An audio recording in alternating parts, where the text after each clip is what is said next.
welcome back to day 2 of our questions for Kirsty on the EU. Here's today's question. How long might European Union negotiations take? Months? Years?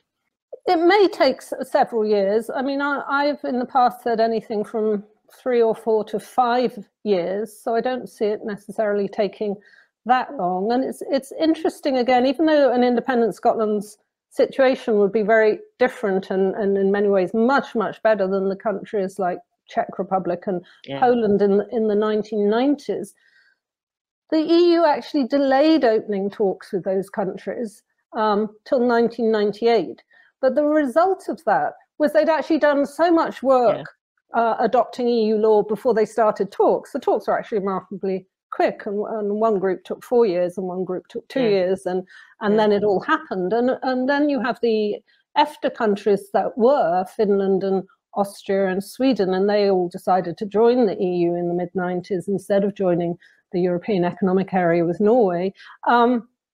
They took about a year and a half, incredibly quick, because they had already adjusted all their legislation. Now, more things have happened in the EU since then. You know, there's more cooperation on crime and justice. There's the Euro, there's the Schengen area, which I talked about, the border-free area. So depending on the timing, Scotland isn't going to be as quick as, say, Finland and Austria, but it might not be.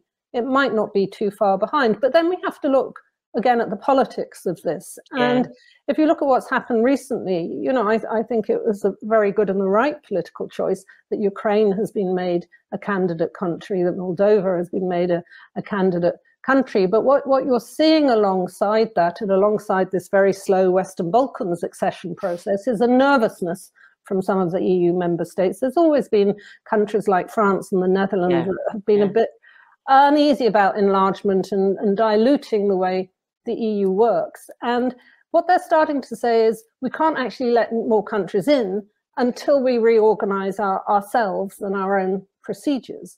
Now, they did that in the 1990s. That was one of the excuses for delaying a bit the East Europeans. But what they did was they actually agreed a couple of new treaties called the Amsterdam and Nice treaties, and then they let them in.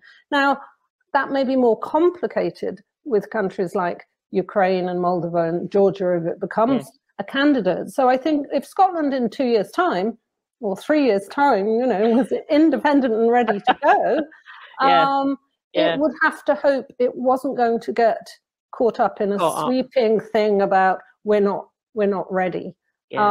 But I think if you think Iceland did apply to join the EU just after the financial crisis, and then it decided it didn't want to after all. But it's very hard to imagine a country like Iceland or Norway, already in the single market, would be slowed down or halted, while countries like Ukraine or Serbia are on a much slower track. But I think my point here is, nonetheless, you need to keep an eye on that broader politics. So that was very encouraging, wasn't it?